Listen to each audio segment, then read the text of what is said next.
यहाँ पे हमारे पास में सवाल है, दो सर्कल है, उनकी रेडियाई 5 सेंटीमीटर और 3 सेंटीमीटर वो इंटरसेक्ट करते हैं और हमसे उनके ये वाली लेंथ पूछी गई है, लेंथ ऑफ कॉमन कॉर्ड। तो इसके अंदर लेंथ ऑफ कॉमन कॉर्ड ये वाली हो जाएगी उनकी।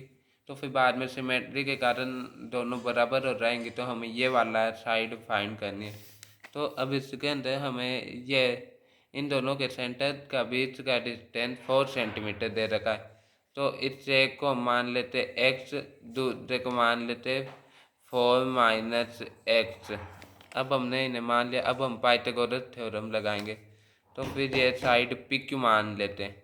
तो यानी कि ये हम लिख सकते हैं P Q square is equal to 5 square S square minus B square, यानी कि 5 स्क्वायर माइनस एक्स स्क्वायर।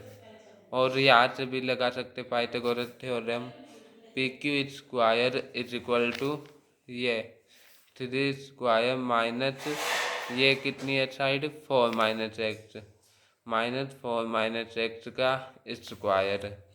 अब इसे अब आगे सॉल्व करेंगे तो ये बन जाएगा।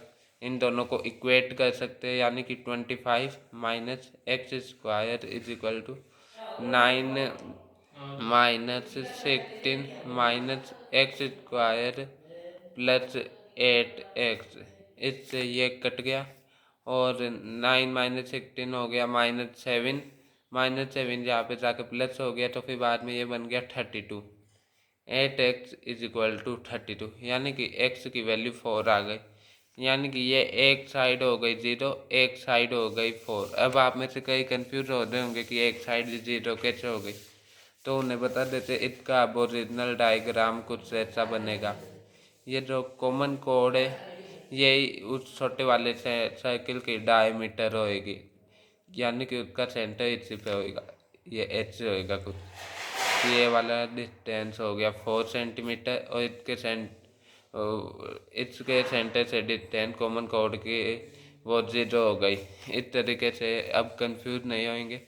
अब हमने ये तो फाइंड कर लिया एक्स। अब पाइथागोरस थ्योरम से ये वाली साइड पी क्यू भी आराम से फाइंड कर सकते हैं। P Q is equal to 25, P Q का इज इक्वल टू 25 माइनस 16, यानी कि 9, यानी कि P Q is equal to 3।